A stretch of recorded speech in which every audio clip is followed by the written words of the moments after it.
Buenas tardes a todos y todas. Muchísimas gracias por estar acompañándonos nuevamente. Bienvenidos y bienvenidas a este primer foro de políticas públicas que llamamos La ciudad que tenemos, la ciudad que queremos.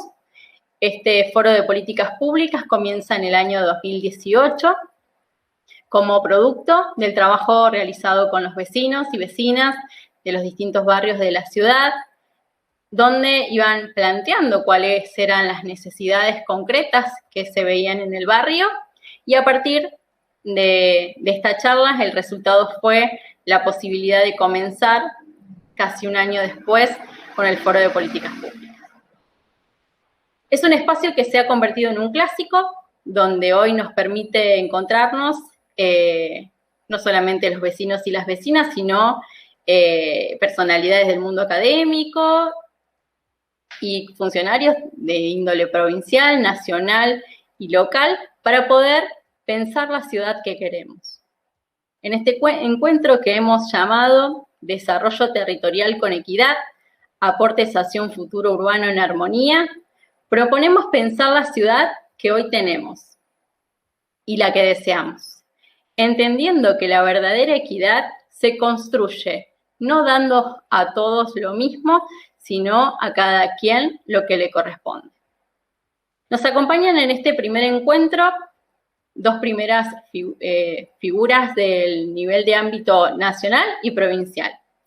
Silvina Asprana, contadora pública nacional, egresada de la Universidad Nacional del Litoral, diputada nacional mandato cumplido, ministra de Infraestructura, Servicios Públicos y Hábitat de la provincia de Santa Fe.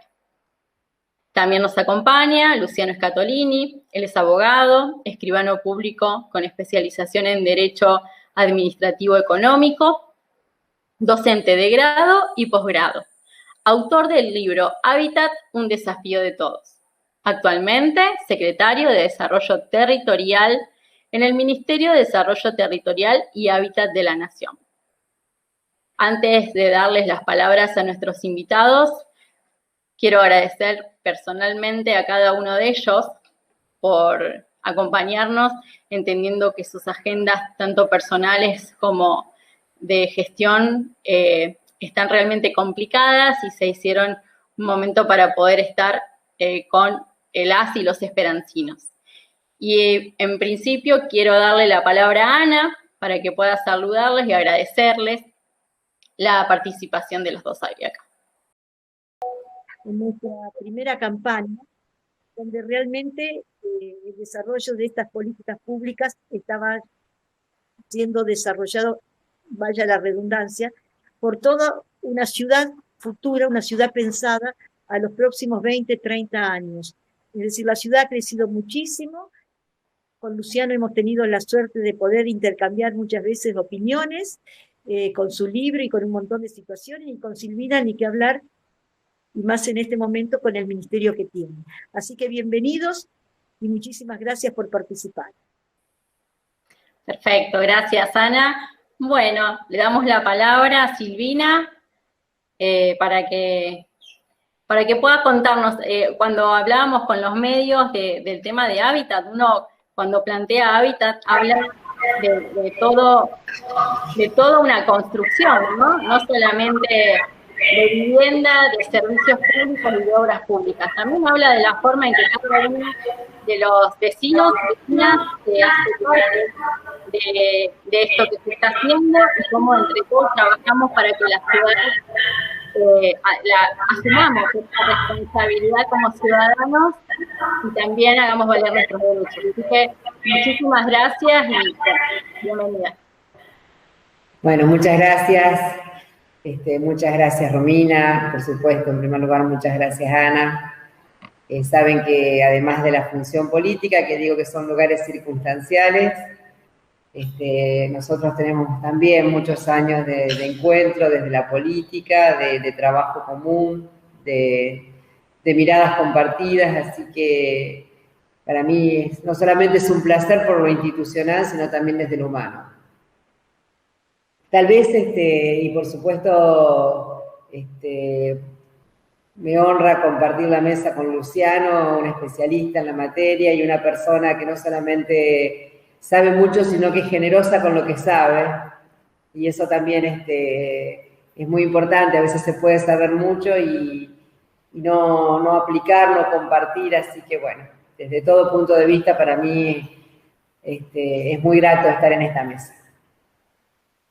Creo que si vamos al tema concreto, hablar de este tema en cualquier otra mesa no es lo mismo que hablarlo en Esperanza, porque claramente, como dijo Ana, acá hay un programa, hay un diseño de ciudad, hay una ciudad pensada desde hace tiempo y desde ese pensamiento se notó el primer día de la gestión cuando llegamos a Esperanza o cuando vino Ana con parte de su gabinete, con el senador Rubén Pirola, tenían muy claro lo que Esperanza necesitaba para hacer aquello de lo que hoy ya no se discute en el mundo entero, que es el derecho a la ciudad, el derecho al hábitat, que es mucho más amplio que tener una vivienda, que es mucho más amplio que tener una vivienda confortable, es el derecho a vivir en una ciudad, es el derecho a tener condiciones de vida dignas, condiciones de vida saludables.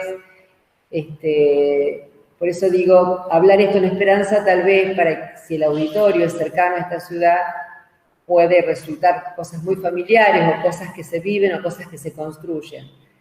Pero no es lo mismo hablarlo en cualquier otra parte de la provincia y por supuesto ni que hablar del país, porque como dice nuestro gobernador, nosotros estamos trabajando en un gobierno donde vamos a aceptar las diferencias, pero no las desigualdades, y bueno, nosotros vivimos en una provincia desigual y en un país desigual.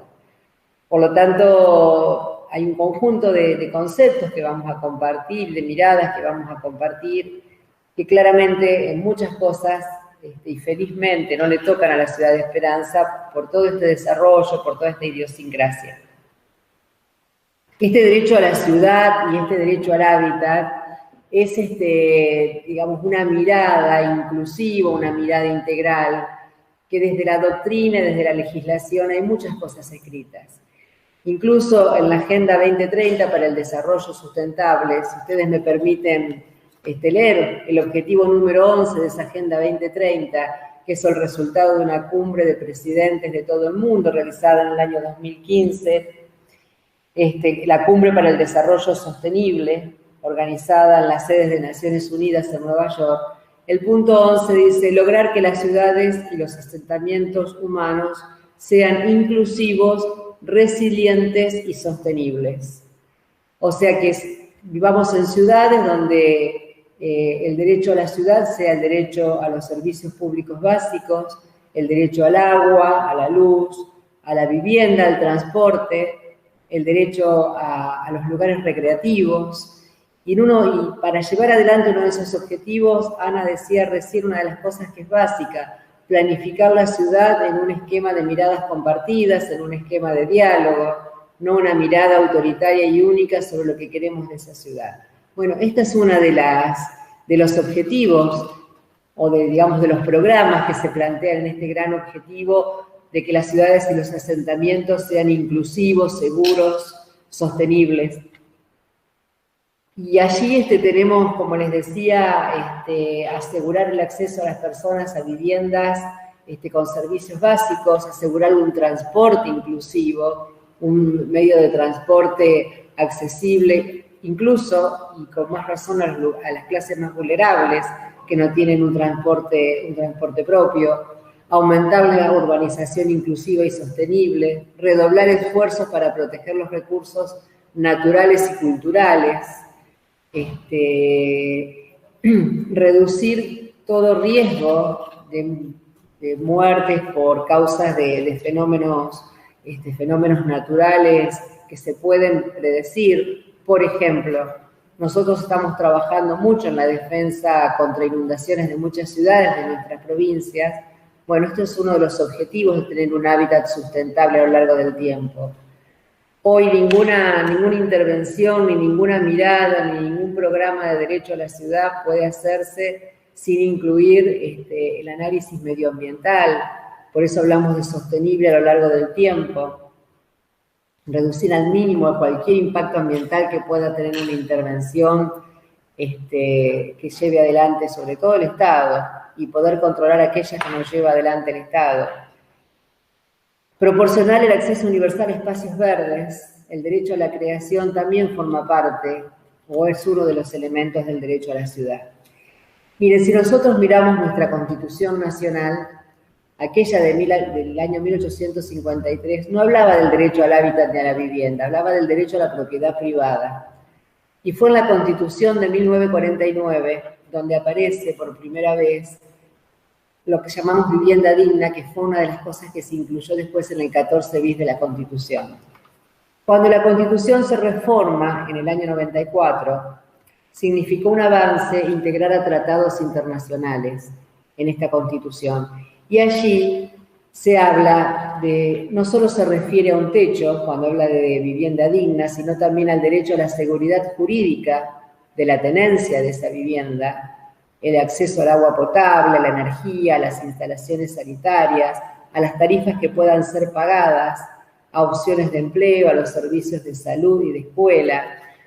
O sea que claramente tanto la academia, tanto los líderes mundiales, tanto la ley, expresan esto del derecho al hábitat. Yo voy a hacer referencia porque para mí, lo digo con mucho respeto, porque no necesariamente todos opinamos igual, hoy tenemos un líder mundial, que es el Papa Francisco, y cuando lo cito, no lo cito desde un punto de vista religioso, que soy muy respetuosa de las creencias de cada uno. A mi modo de ver, es uno de los pocos líderes mundiales que pone a la luz las desigualdades del mundo.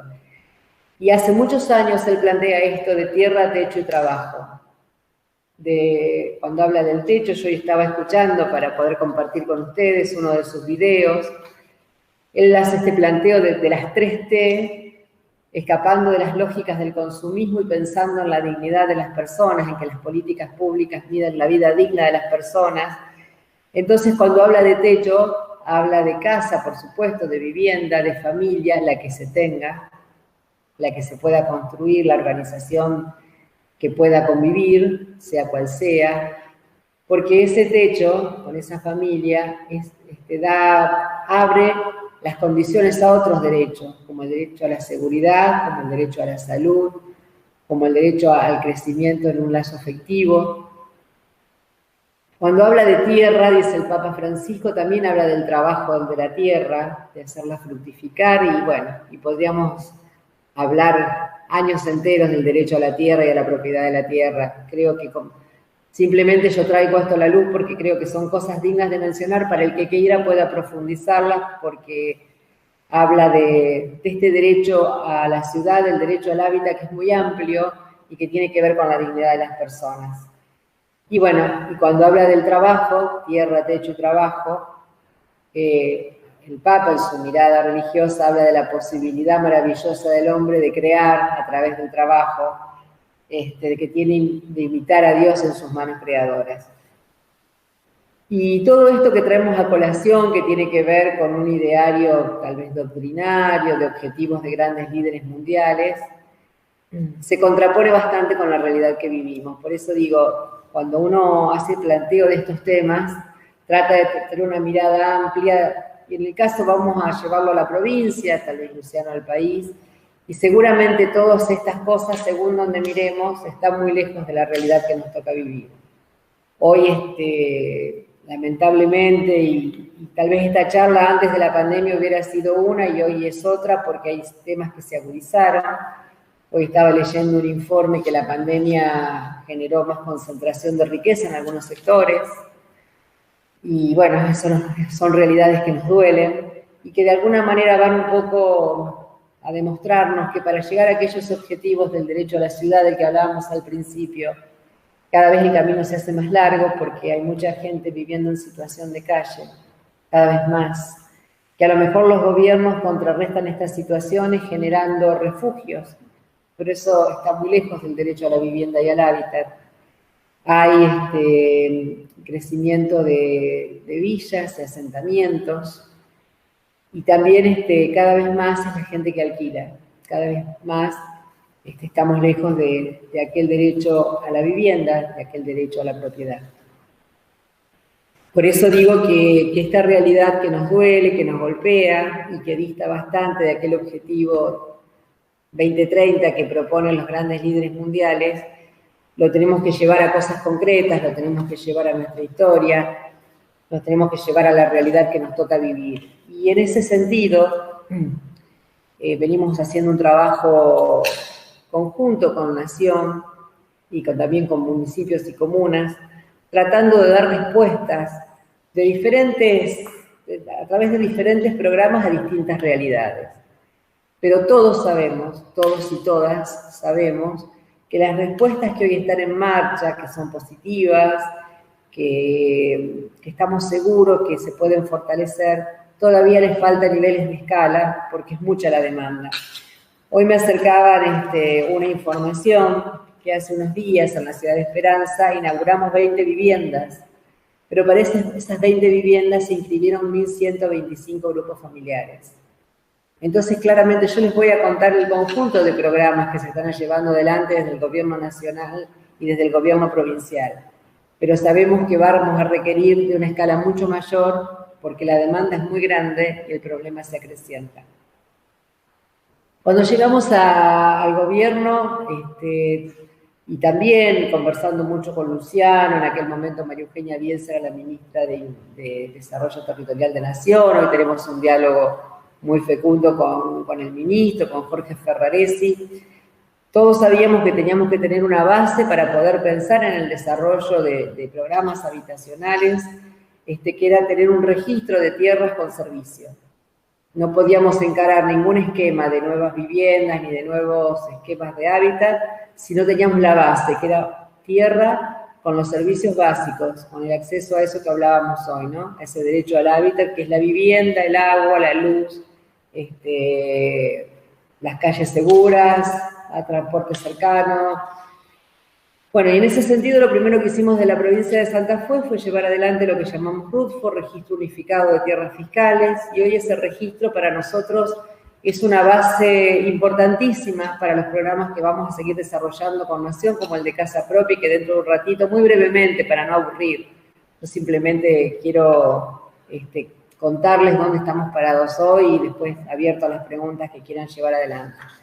Bueno, eso, como les decía, permite que hoy podamos haber presentado en Nación, por ejemplo, 24 proyectos de 24 localidades en el esquema de casa propia, con un total de 390 viviendas que si seguimos adelante, o sea, que vamos a seguir adelante en este trabajo con Nación, en poco tiempo vamos a poder licitar. También llevamos adelante un registro de viviendas precarias, porque el gobernador de la provincia tiene entre sus objetivos que irse de la gestión sin que haya ranchos en Santa Fe. Es un programa absolutamente ambicioso y que para poder llevarlo adelante nosotros tenemos el registro de la provincia, pero un registro ensamblado y combinado con lo que fue el Registro Nacional de Barrios Populares, el RENAVAP, un sistema que permitió en el año 2016, a través de una ley, encarar un censo de barrios populares y poder tener georreferenciado a lo largo y a lo ancho del país y, por supuesto, de la provincia, todos aquellos asentamientos irregulares, asentamientos que crecieron como consecuencia a lo mejor de la falta de políticas de hábitat o de la insuficiencia, porque a lo mejor hubo políticas, pero no con la suficiente escala para contrarrestar todas las situaciones. Entonces, esta base de datos nos permite trabajar hoy con Nación para la urbanización de esos barrios populares, para la urbanización de esos asentamientos, en la medida que eso se pueda, o por lo menos para, entre esa base de datos y la base de datos de los terrenos, poder generar los traslados de familia, el trato digno de aquellos que están viviendo un asentamiento irregular, y poder transformar ese lugar en un lugar digno de ser vivido.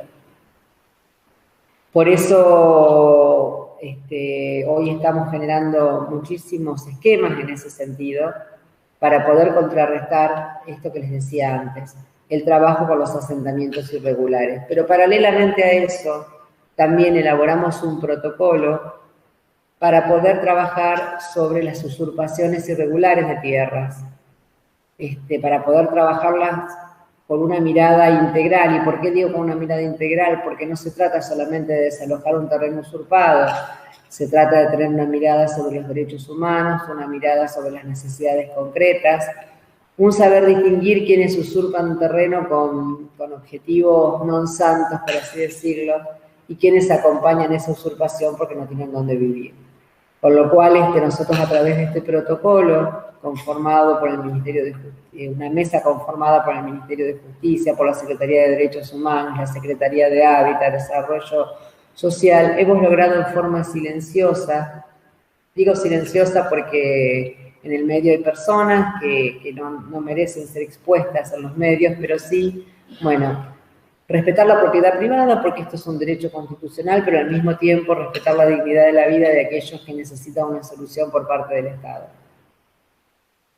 En la Secretaría de Hábitat, todo este tema de la sustitución de ranchos está inserto en un programa que se llama Programa Habitar, que como todos los programas está trabajando en forma mancomunada con los municipios y comunas.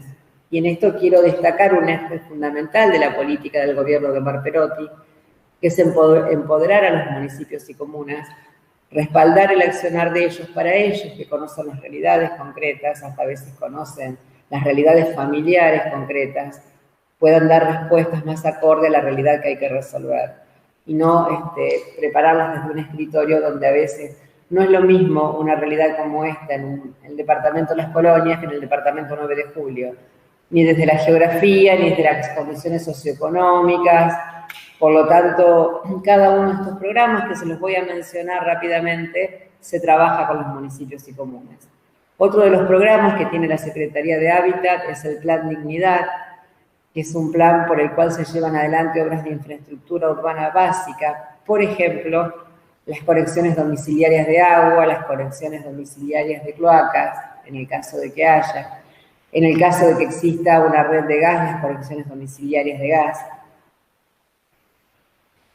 También tenemos un programa de emergencia a través del cual la Secretaría de Hábitat tiene, por así decirlo, un stock de viviendas premoldeadas y de canastas de materiales para atender situaciones de emergencia. Y en ese sentido acordamos con la Secretaría de Derechos Humanos, con el área de trata, tener un esquema permanente para generar un espacio donde vivir si hay que resolver una situación de trata, y con la Secretaría de Género si hay que resolver una situación de violencia de género.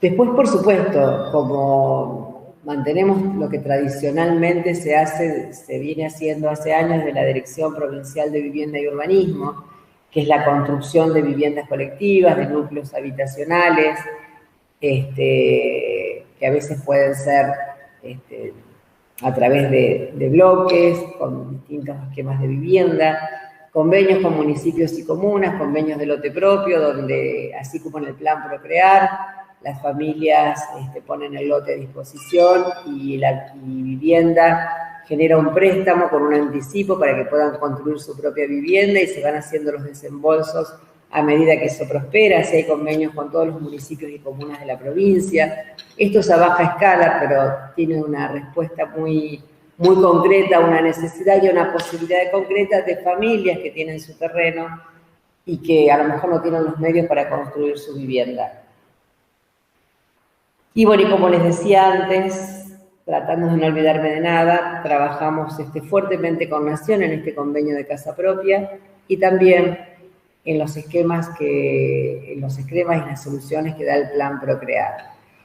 Yo creo que si uno repasa todos los que le mencioné rápidamente, de alguna manera lo que se trata es de tener políticas para todas las necesidades habitacionales o de cumplir con este derecho al hábitat según distintas situaciones, desde los asentamientos irregulares hasta familias de clase trabajadora que por sí mismas a lo mejor no pueden acceder a un crédito de un banco privado, pero sí el Procrear les da las condiciones según realidades concretas. Yo creo que si repasamos las políticas de los últimos años, creo que para ese sector social el Procrear fue una solución más que demostrada. Uno pudo visualizar incluso alrededor de la vida de uno mucha gente que pudo acceder a su casa propia a través de un plan que hoy puede seguir pagando.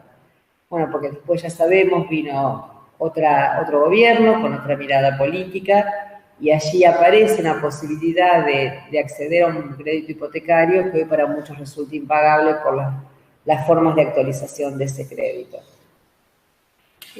Nosotros como provincia, y de alguna manera para cerrar esta primer parte de un planteo general que traté de hacer rápidamente, tenemos la obligación de tener una mirada muy heterogénea, porque la realidad es muy heterogénea. Tenemos la obligación de tener distintas líneas de acción, porque hay demandas diferentes, por eso cuando empecé y en atención a que la sede de esta charla es esperanza, claramente la respuesta a esperanza es diferente. Lo primero una de las primeras reuniones que tuvimos con Ana fue un tema que ella venía planteando hace años, que era la necesidad de resolver un tema de cloacas, que por el cual se comprometían a muchos barrios, y bueno, y a través de un trabajo con ENOSA, Nación y con provincia, hoy ya estamos en obra. Bueno, a lo mejor en otra ciudad hay que empezar por otra cosa más básica, que a lo mejor es el agua potable primero y después pensar en la cloaca. Por eso digo, la heterogeneidad de la provincia nos obliga a tener una mirada amplia y a pensar en distintas líneas de acción. Y hoy, felizmente, tenemos el fuerte respaldo del Gobierno Nacional para dar muchas de las respuestas a esa demanda que claramente somos conscientes de que todavía falta trabajarla a una mayor escala, para que cuando volvamos a sortear en Esperanza, no sean 20, sino al menos sean 200 las casas que podamos sortear. Muchas gracias.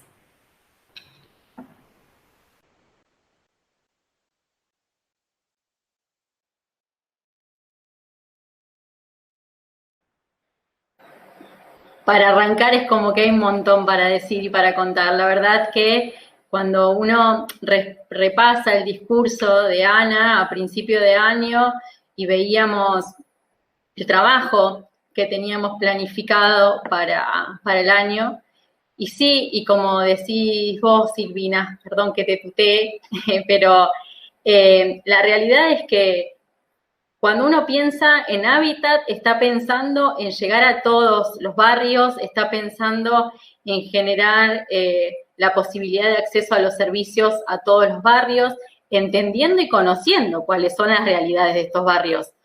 Hay algo que Ana siempre nos dice en el gabinete, el tema de poder adaptarnos y poder conocer cuál es la realidad de cada una de las familias de los barrios para poder planificar en función de cuál es la situación.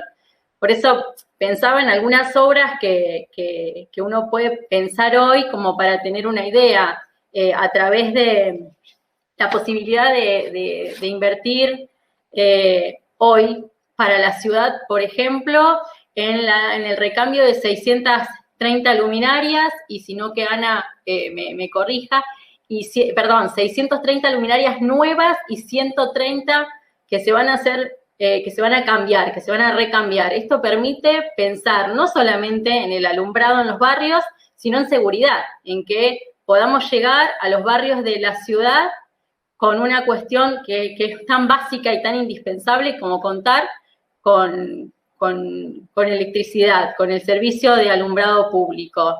Y todo cuesta, y todo es difícil, y como municipio muchas veces el camino hacia la provincia o hacia la nación tiene muchas idas y vueltas, y los proyectos siempre están preparados, y siempre hay puertas para el golpear, y entonces realmente agradezco formar parte de una gestión a la que se le empieza a dar respuestas, porque era una necesidad concreta, el tema del alumbrado, de cloacas, que era un tema obviamente que lo veníamos charlando desde hace mucho tiempo, pensar en este proceso de pandemia y en las dificultades que tenemos hoy, cómo el municipio trabaja codo a codo con salud, y bueno, y se están invirtiendo prácticamente más de 1 millón de pesos justamente pensando en llegar con oxígeno y con aire comprimido a las salas a través de los paneles. Y esto también es hábitat, esto también es garantizar la salud de las personas para que podamos contar con personas que básicamente puedan cursar su proceso de COVID contando con todos los derechos asistidos en cuanto a salud. Así que, nada, seguramente van a ir saliendo después algún tipo de preguntas. De hecho, quiero saludar a Patricia Chialvo, que está conectada, que nos está saludando a todas, a todos, y al senador Pirola también, que bueno, que no puede conectarse, pero está parte de su equipo, siguiendo la transmisión, a los concejales de la ciudad, que también están conectados acompañando este encuentro. Y no me quiero extender, le doy la palabra a Luciano, agradeciéndole, por supuesto, que pueda estar con nosotros. Bueno, buenas noches. Gracias, Ana, por la invitación. Y decirles que es un gusto para mí acompañarlos. Estoy desde mi casa, pues yo vivo en La Plata y tengo un viaje a Buenos Aires, así que como iba a ser a distancia, me organicé para llegar y llegué un poquito tarde, así que me vieron desde el auto un rato. Y bueno, la verdad que estoy muy contento porque Ana hace mucho que la conozco, que sé el trabajo que viene haciendo en su ciudad, el amor que le tiene, todo el trabajo por una calidad de vida mucho mejor para todos los vecinos de Esperanza. Silvina, y escuché que estaba Patricia, a quienes conocí a través de María Eugenia Bielsa, con quien empezamos este camino de crear un ministerio, esa tarea ardua que le tocó llevar adelante a María Eugenia, que le hizo con mucha hidalguía, mucho compromiso, porque en la Argentina es una tarea ímproba realmente, es una tarea titánica y no tengo dudas de que en las circunstancias más desventajosas, María Eugenia con mucho compromiso, con la sensibilidad que ustedes que son santafesinos le conocen también como lo pude conocer yo estando unos cuantos meses al lado de ella y a partir de esa relación conocer a Silvina, a Patricia, muchos, a Juan Evaso, que yo quiero aprovechar que tengo esta primera oportunidad de estar en contacto con compañeros y compañeras de Santa Fe y decirles que bueno, María Eugenia también me dio la oportunidad de conocer a un compañero excepcional que lamentablemente ya no está y que lo vamos a extrañar, seguramente los que militaron con él, los que lo conocieron como persona también sentir esa ausencia con la misma sensación de tristeza que uno siente, pero también de la alegría de haberlo podido conocer y transitar un tiempo de trabajo en el que nos propusimos, ¿no? Esto de un territorio nacional tan rico, tan vasto, tan diverso, con una idea de buscar, como siempre planteaba María Eugenia, nuevos equilibrios territoriales, ¿no? ¿Y qué era estos nuevos equilibrios territoriales? Ni más ni menos como la idea de generar mayor igualdad socioespacial, ¿no? Mayor equidad socioespacial. De que en este tiempo de pandemia, bueno, lamentablemente también, además de pérdidas personales, de angustias que tenemos como sociedad, que vivir, profundizar la habilidad de los que más sufren y de mayor acumulación de riquezas de unos pocos. Y eso es lo que veníamos antes de que Alberto Fernández le tocara asumir el gobierno en la Argentina, ¿no? Esta puja de modelos, de proyectos de país, que tienen que ver con una escala mundial, ¿no? Una fundación Oxfam había hecho un estudio en el año 2019 que solamente 500 personas habían acumulado en un año un 25% más de las riquezas que los 3.000 millones de personas más pobres del planeta, ¿no? Eso imaginan espaciales en términos de lo que nos toca hoy en este momento, en este encuentro, implican ciudades fragmentadas, ciudades con un enorme nivel de guetificación, con un enorme nivel de segregación, artificiales por todos lados, de conurbanos, situaciones de crisis social y ambiental por ocupar áreas de las ciudades degradadas, áreas de las ciudades que no son aptas para poder vivir. Bueno, y obviamente una responsabilidad que tenemos como gobierno nacional de poder encarar la tarea, una tarea que tiene, ¿no?, distintas particularidades. Yo me acuerdo que la expresidenta, yo trabajé con el gobierno de ella como director del programa Procrear, y me acuerdo que una vez fuimos a plantearle que teníamos un problema muy grave con Procrear allá por el año 2014, más allá de la bondad que tenía nuestro sistema de créditos, que todavía hoy quedó inscripto en la memoria de los argentinos y de Argentina, teníamos un problema muy grave porque muchos ganaban el crédito de Procrear, pero no tenían el acceso al terreno. Habíamos podido experimentar que en la Argentina había mucha especulación. Quienes salían al mercado a comprar un terreno se encontraban con que el precio de la tierra 3 veces sin ninguna otra explicación que no sea que habíamos puesto en funcionamiento un sistema de créditos.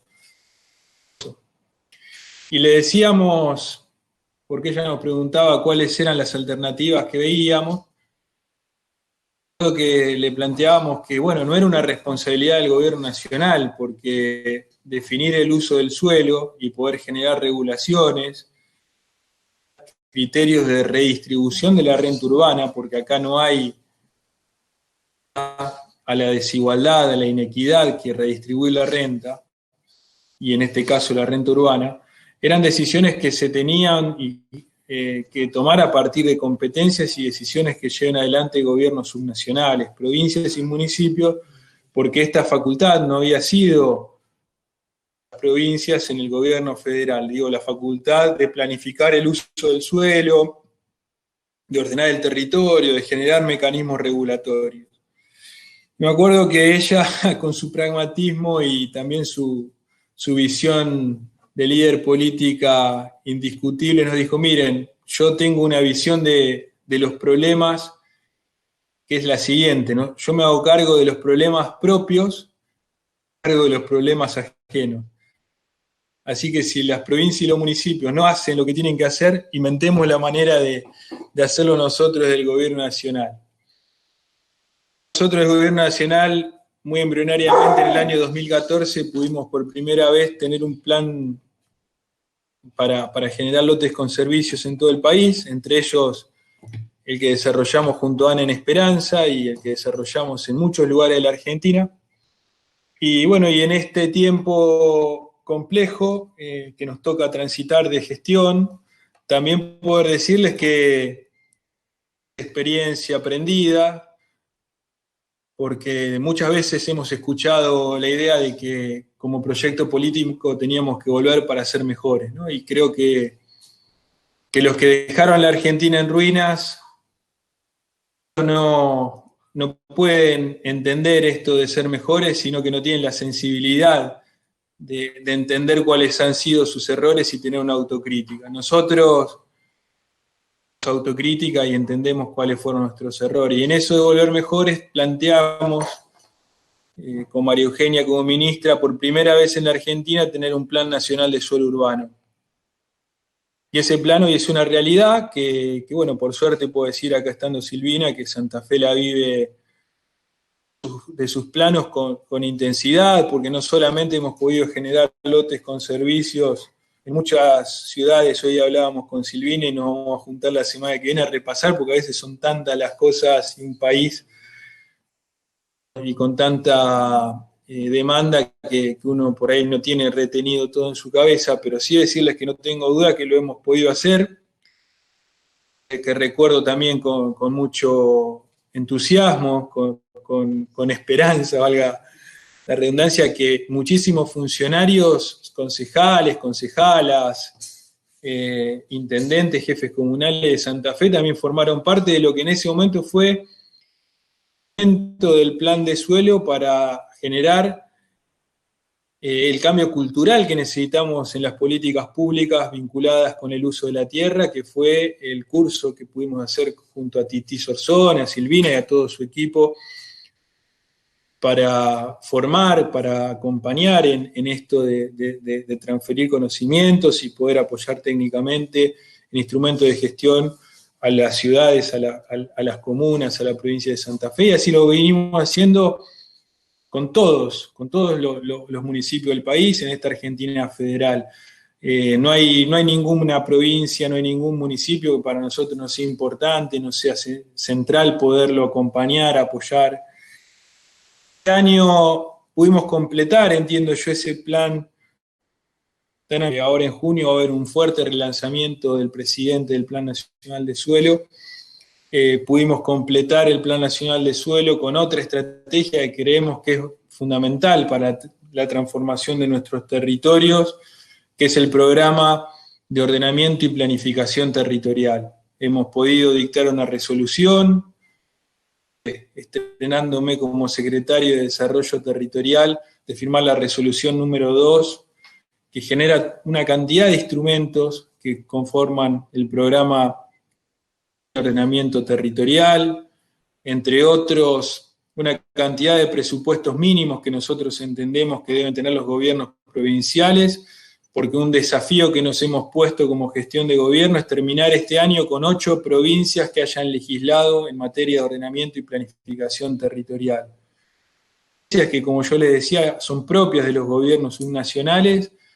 Tenemos nada más que 4 provincias de la Argentina sobre 24, conceptual e instrumentos jurídicos para poder generar planificación del territorio, que es ni más ni menos cómo redistribuimos esta cuestión de la renta urbana, ¿no? Y cómo pensamos esa redistribución de la renta para que haya espacio para los distintos sectores sociales en la Argentina que conforman la vida urbana, que a su vez es el 93% de la población que habita nuestro territorio, 20, 30, 50 años, y no en esta inmediatez que muchas veces la misma vorágine de la política y de los episodios electorales nos va poniendo por delante.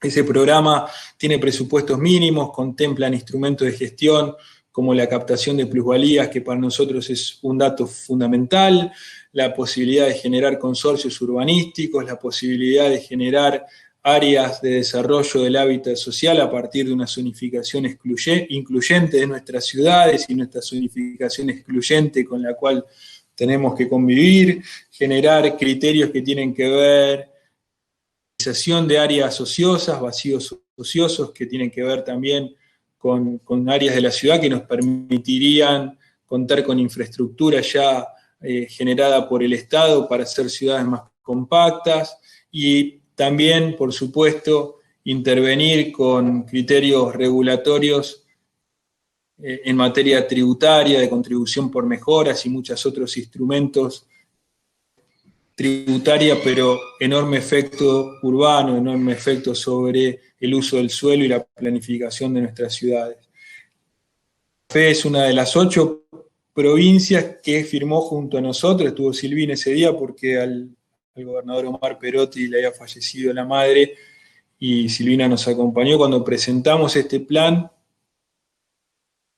programa de planificación territorial, que seguramente no fue tapa de los diarios, ni lo será, porque estamos muy acostumbrados a vivir esta cuestión de la inmediatez y de las noticias, en esto que Zygmunt Bauman llama sociedad líquida en la que vivimos, sociedades líquidas en las que vivimos, en las que todo pareciera que se nos escapa, se nos escurre entre los dedos, pero nosotros buscamos dejar que sea muy sólida, con todos los dolores y con todas las cargas emotivas que este tiempo conlleva para cada uno de los argentinos y argentinas.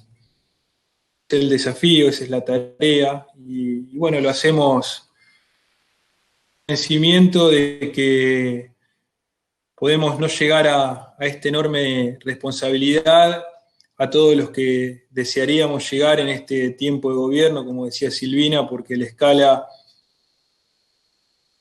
digamos, lo estructural de las políticas vinculadas con el desarrollo territorial y el hábitat, siempre una sensación de que nos falta, de que hay que hacer mucho más de lo que hicimos. Hemos planteado con María Eugenia y ahora en la continuidad con Ferraresi y en una conducción política que lleva adelante nuestro presidente, hemos creado un ministerio en la Argentina para abordar la problemática del desarrollo territorial y el hábitat, pensada para nuestros hijos, nuestros nietos, las futuras generaciones, del desarrollo sustentable, ¿no? El desarrollo pensado con ese criterio sólido, con ese criterio de fundar bases, de poder pensar no solo una cuestión que nos vincule a lo electoral, sino una idea que nos trascienda. Trasciende hoy, la tenemos formulada, gracias a Dios, en muchos programas que podemos dar cuenta, que podemos interactuar con cada uno de los municipios de la Argentina, con las distintas provincias, y estar siempre abiertos a mejorar. Las universidades públicas nacionales a que colaboren con nuestros programas, a que sean parte de los financiamientos, a terminar con la lógica de consultoras, que fue otra lógica que nos dejó el gobierno anterior, y poder trabajar con la ciencia y la tecnología a partir de haber recuperado un ministerio de tecnología e innovación, y hoy tener el orgullo de decirles que todas las unidades de investigación del CONICET forman parte, por primera vez también en la historia, de un programa que vincula la ciencia, la tecnología y el territorio. Tenemos tanto conocimiento acumulado, tanto saber en cada uno de los argentinos y argentinas que se involucran y que investigan y que trabajan para transformar la realidad, que a pesar de las dificultades yo quiero terminar con esta visión esperanzadora de que estamos en el camino correcto, que vamos hacia el lugar en el que soñó muchos de los que hoy no están con nosotros, que podía ser este país un país más justo, más digno, más equitativo, más integrado, y que estamos dispuestos a dar estas peleas, formar la realidad, porque hay muchos que están esperando respuesta de parte nuestra. Así que gracias y quedo a disposición. Gracias. A ver, Ana. Sí, realmente, Luciano, quiero decirte que todas esas charlas por allá del año 2014 no fueron en vano. Nosotros seguíamos trabajando en la generación de suelo urbano, digamos, en público-privado, acercándonos a loteadores públicos privados y nosotros con la parte de la infraestructura, y de esa manera empezamos a recuperar suelo que hoy nos están viniendo muy bien, porque lo demás ya sabés que con el Procrear y con el plan que hemos tenido siempre lo hemos puesto a disposición, cosa que hace muchos años los municipios ponemos los terrenos y nunca recuperábamos el valor. Yo creo que también debe ser incluido en el costo de las viviendas el precio del terreno, para que de esa manera podamos seguir generando tierras urbanizadas. Sí, Ana, nosotros ahora estamos creando por ley un fondo de recupero solidario. Entendemos que tanto la vivienda como el terreno tiene que pagarse, cada uno en base a sus posibilidades económicas, ¿no? Por eso salir de, como planteó Ferraresi, salir de la lógica financiera, que es la que estuvo en la Argentina del gobierno de Cambiemos, a la lógica de la producción, del trabajo y del empleo, vinculando la vivienda al trabajo y al salario, pero sí que en el marco de las posibilidades económicas de cada persona, de cada familia que accede a un financiamiento, tanto para un terreno como para una vivienda, tiene que haber un fondo de recupero, y ese recupero permitirle que municipios como el tuyo, que tienen una vigorosa destinada a generar suelo, puedan tener un fondo revolvente para seguir profundizando esas políticas. Gracias. Hay una pregunta que hace José María.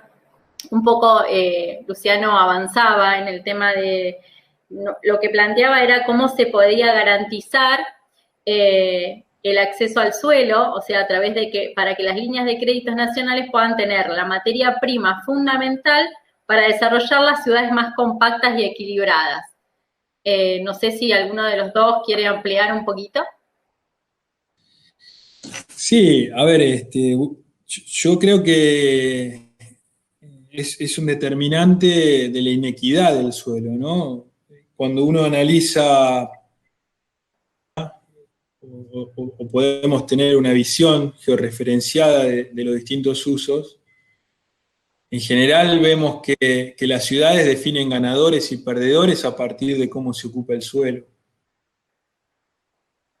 Un dato que nos conmueve, ¿no? Digo, que nos conmueve y nos debe movilizar.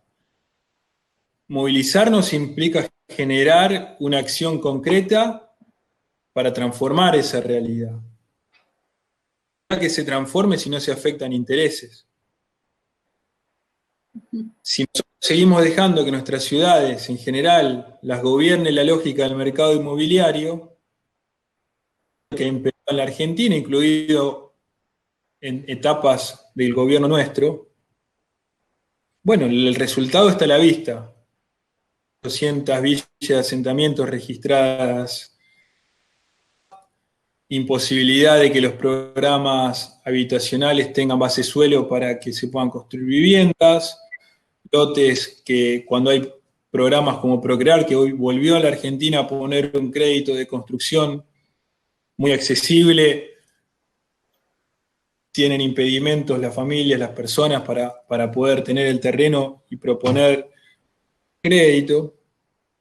Y entonces la política de suelo tiene un rol preponderante, protagónico. Y por eso necesitamos 24 jurisdicciones, responsabilidad primaria en el tema. Ponga también la problemática vinculada a alquileres, ¿no? Alquileres tiene una lógica también de muchas situaciones de injusticia, de desigualdad, de fragmentación. Y el otro día discutíamos con el gobierno de la Ciudad Autónoma de Buenos Aires, ¿no? La ciudad más rica del país, con el Producto Bruto obviamente más importante, con el presupuesto per cápita va 20 veces lo que un presupuesto de un municipio del conurbano, y además con la paradoja que es la ciudad con más viviendas ociosas o vacías, desocupadas, ¿no? Vamos, ustedes vienen a buscar del gobierno nacional un DNU que siga congelando o impidiendo los desalojos para que sigamos tapando el sol con una mano, ¿no? Tener un DNU en la emergencia para impedir los desalojos de personas que alquilan, y eso no está mal porque muchas veces es la única alternativa de una herida muy profunda de poderlo obturar. Implica transformar, y transformar implica, entre otras cosas, que el gobierno de la ciudad tenga una política para terminar con la ociosidad de cientos de miles de viviendas a partir de criterios que tengan que ver o con la penalidad de la vivienda ociosa a través de vías impositivas, tributarias, la expropiación, que es otra facultad que tienen los gobiernos en todos sus niveles, pero básicamente los gobiernos locales, expropiación con un criterio urbanístico de áreas que pueden ser mejor utilizadas, que pueden ser desarrolladas para generar mayores niveles de equidad territorial. También muchas veces con los criterios en los cuales la posibilidad de que el Estado intervenga en materia urbanística es para generar negocios inmobiliarios, ¿no? Hemos visto cómo durante el gobierno de Cambiemos, cientos de lotes de terrenos propiedad del Estado Nacional terminaban en proyectos vinculados con shoppings o con viviendas ABC1. Y me recordó bastante a lo que vivimos durante el menemismo, ¿no? Hacernos cargo de lo que hemos hecho los que nos consideramos justicialistas, peronistas, ¿no? De aquel menemismo de de la convertibilidad y del vaciamiento del Estado, no hay que olvidarse que también lo que hizo fue dilapidar todo el patrimonio estatal de bienes inmuebles. La ley de convertibilidad tuvo dos artículos, el 41 y el 42, que decían que el Estado se debía desposeer de todo su patrimonio inmobiliario que no fuera útil a los fines de las privatizaciones. Argentina, entre otros, la tipología de barrios cerrados, de canchas de golf construidas sobre terrenos fiscales en áreas muy privilegiadas, de muchos que hoy todavía forman parte de las estructuras de poder, ¿no? No hay que olvidarse que el grupo IRSA, por ejemplo, en la Argentina lleva adelante el gerenciamiento del banco hipotecario, que es la banca que debería llevar adelante una política vinculada a lo hipotecario, ¿no? A esta posibilidad del acceso a la primera vivienda para la clase media. Así que tenemos muchas situaciones de tensión, de inequidad, de situaciones vinculadas con grupos de sectores que no vienen desde ahora. Vuelvo, por eso planteaba esto de la convertibilidad y del vaciamiento del Estado que aparece allá por el año 89, en los 90, ¿no?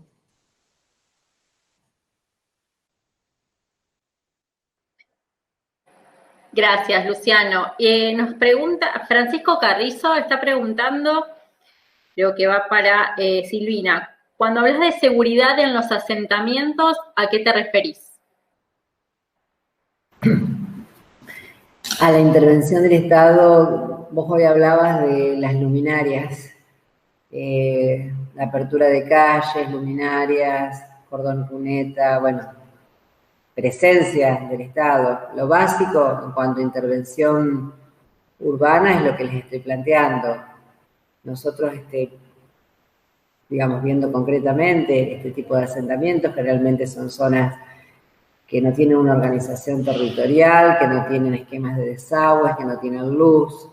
Entonces, cuando hay una intervención del Estado que genera las condiciones mínimas de habitabilidad, genera un esquema que le da seguridad a ese lugar y seguramente aquellos que no quieren estar a la luz empiezan a despejarse. Realmente los que viven en el asentamiento y que generan hechos de inseguridad le escapan a cualquier esquema de intervención estatal que como mínimo tenga luz, agua y presencia del Estado desde muchos puntos de vista, desde un centro de salud como básico hasta una presencia policial como disuasiva de cualquier esquema de delito.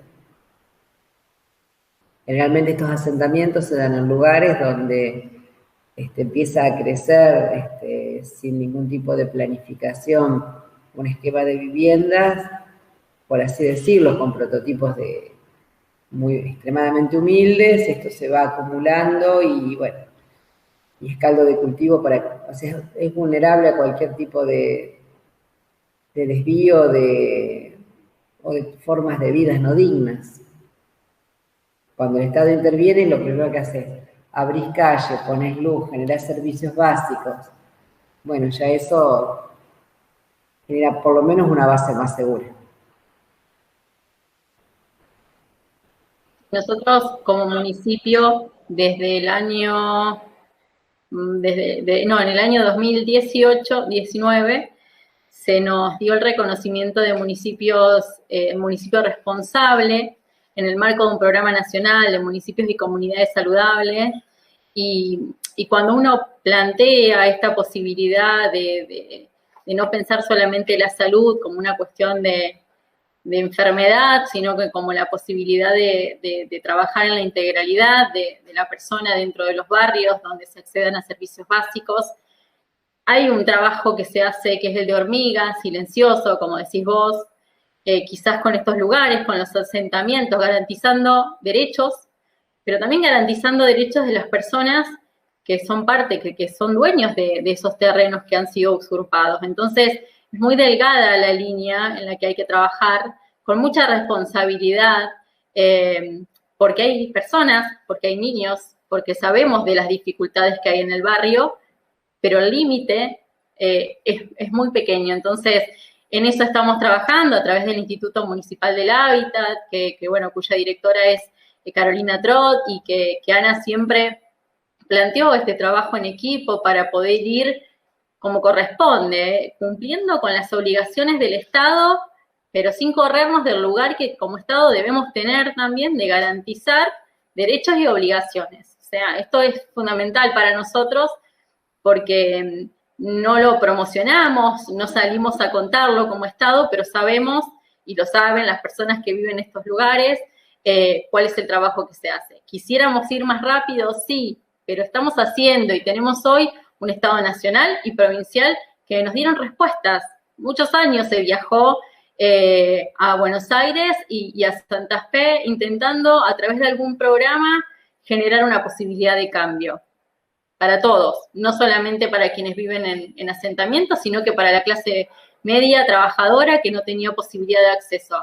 Como mencionabas recién, entregamos las viviendas, participé de la entrega de vivienda y la verdad que cuando hicimos el recorrido, y esto lo puede contar Ana, lo que fue ir a la vivienda de cada una de las personas y ver cómo en algunos casos sus hijos habían armado una merienda en su casa, esto no tiene precio y esto es lo que nos recuerda todo el tiempo, que aunque falte mucho, se va por buen camino, se está haciendo algo. Entonces también hay que poder ver el vaso medio lleno y no siempre el vaso medio vacío, ¿no?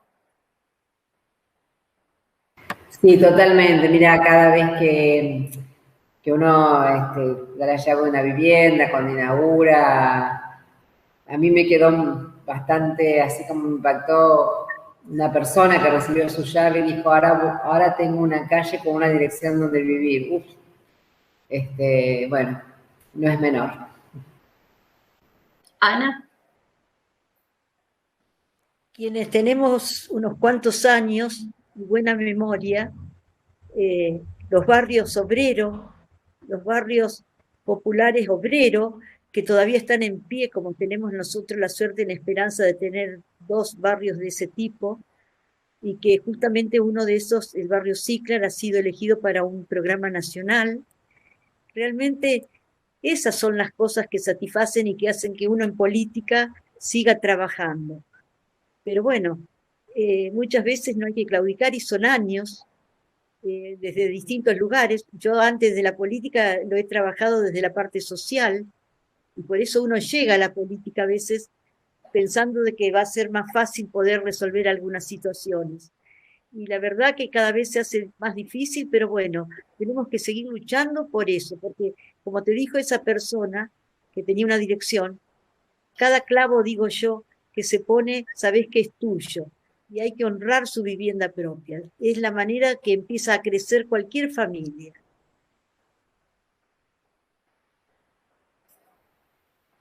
Está. Bueno, si no hay más preguntas, vamos cerrando, agradeciéndoles. La verdad que cuando lo escuchaba a Luciano hace un ratito hablar, se aprobó un proyecto para la bicisenda de toda la ciudad, que esto sí es hablar de inclusión, ¿no? De esta posibilidad de que la traza, que está planificada desde hace un tiempo ya, se apruebe en un proyecto de 230 millones, Ana, ¿verdad? Sí, es un programa de toda la ciudad para recondicionar las ciclovías que están y las nuevas. Porque hay que entender que en Esperanza no hay transporte público y el medio de uso para los estudiantes, para las escolares, para todo, es la bicicleta. Y debemos asegurar, ¿cierto?, en estas épocas de tanto tránsito, que tengan una trayectoria segura para ir a sus estudios. Así es. Entonces, bueno, hablamos de cloacas, hablamos de luminarias, hablamos de bicisenda, hablamos de poder trabajar acompañando a salud en este momento tan complejo como es el proceso de pandemia por el que estamos atravesando. Y sí, el año pasado fue un año en el que muchos recursos del municipio, recursos también de los esperancinos, terminaron de alguna manera siendo parte del trabajo con salud. Y esto hizo que el primer proceso de pandemia fuera más organizados. Bueno, ahora tenemos que seguir cuidándonos, tenemos que seguir respetándonos, tenemos que seguir tolerándonos, porque es fundamental que este proceso, este segundo proceso de pandemia pase mientras llegan las vacunas, mientras nos podemos organizar para poder continuar con esta nueva normalidad. Así que a los dos los veo mucho a través de las redes sociales, trabajando mucho, y bueno, y seguramente nos vamos a volver a encontrar. Ana siempre nos habla de ustedes, y seguramente podamos encontrarnos en la presencialidad. Ana. Bueno, quiero decir que nosotros llevamos adelante un programa de descentralización del municipio que hace que esas centralidades barriales crezcan y que han sido tantos años postergadas de los servicios, hasta el más indispensable como era el agua potable. Hoy podemos decir con mucha satisfacción que estamos llevando el municipio a los distintos barrios. Y por supuesto, para nosotros toda la parte que venimos desarrollando en los extremos sur y norte de la ciudad nos orgullece y nos llena de satisfacción cómo se trabaja.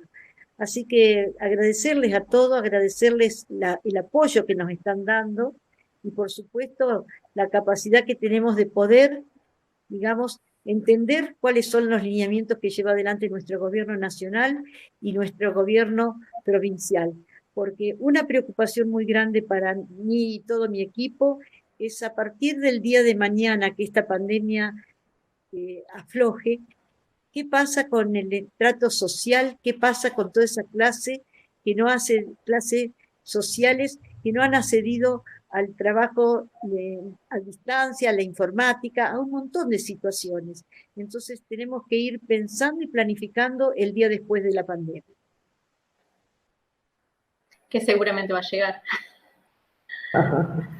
Así es. La verdad que nos tocó estar en los gobiernos en un tiempo muy difícil, como a todo el mundo, pero bueno, también en algún punto, con mucho respeto a los que perdieron su vida, es un desafío a doblegar esfuerzos, a no perder de vista, digo siempre, para qué estamos, ¿no? Y no perder de vista a nuestra gente, y bueno, y duplicar todo el esfuerzo que se hace, porque claramente no es lo mismo administrar así que en épocas normales. Entonces, bueno, ojalá que esto nos deje mejores. Luciano, ¿querés despedirte? Bueno, poco para agregar, gracias nuevamente, y bueno, comparto lo último que decía. Es una responsabilidad que no es solo de un Estado, de una cantidad de funcionarios, funcionarias, responsabilidad de la sociedad en su conjunto, esto de que nos reclamaba tanto a los que nos tocan responsabilidades políticas, ¿no? Ser mejores no es solamente ser mejores gobernando, mejores en el pequeño mundo que a cada uno de nosotros nos toca llevar adelante en nuestras vidas. Sin duda, de esto es que se trata, de poder asumir obligaciones y hacer valer nuestros derechos. Así que vuelvo a repetirles muchísimas gracias, gracias a los que estuvieron conectados, acompañando, porque bueno, muchas de estas personas son vecinos de esas mesas barriales que acompañaban en el 2017 y siguen acompañando hoy a través de la virtualidad. Un abrazo grande y seguramente nos seguiremos encontrando en otros foros durante este año. Gracias, Romina, por tu trabajo. Gracias, adiós. Muchas gracias.